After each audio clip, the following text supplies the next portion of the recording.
Ciao a tutti e bentornati. Oggi vi presento una ricetta molto semplice e veloce, la ricetta della pasta alla carrettiera. Gli ingredienti per la nostra ricetta di oggi sono 300 g di spaghetti, qualche foglia di basilico, uno spicchio d'aglio, 400 g di pomodorini piccadilli, pecorino, olio, sale e a piacere peperoncino. Passiamo alla preparazione iniziando a tagliare i nostri pomodorini molto sottili.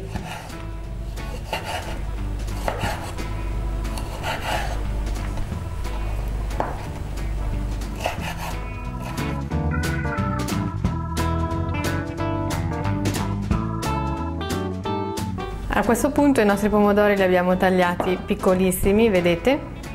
Prendiamo lo schiacciaglio e schiacciamo il nostro spicchio d'aglio e aggiungiamo gli altri ingredienti. Prendiamo un coltello per aiutarci. Ecco fatto.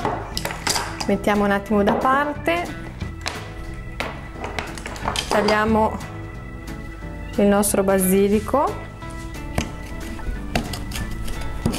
a pezzettini.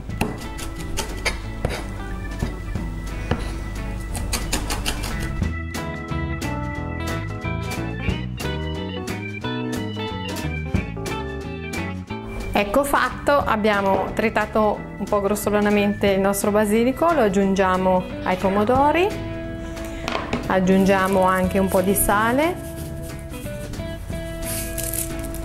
Aggiungiamo 2 cucchiai di olio extravergine di oliva. Mescoliamo il nostro condimento e lo lasciamo riposare per 10 minuti. Siamo ora qui ai fornelli dove abbiamo messo l'acqua a bollire con il sale e buttiamo già gli spaghetti.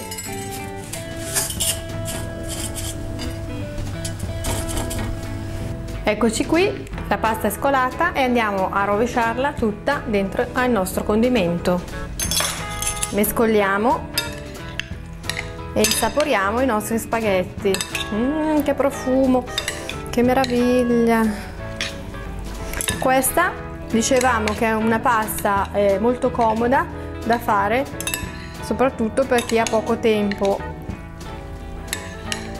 Pasta che può essere mangiata comodamente anche d'estate quando fa molto caldo, perché il condimento è completamente a freddo. Impiattiamo ora per i nostri ospiti.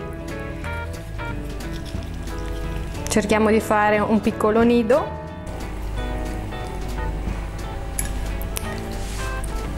E mettiamo qualche pomodorino a decorare.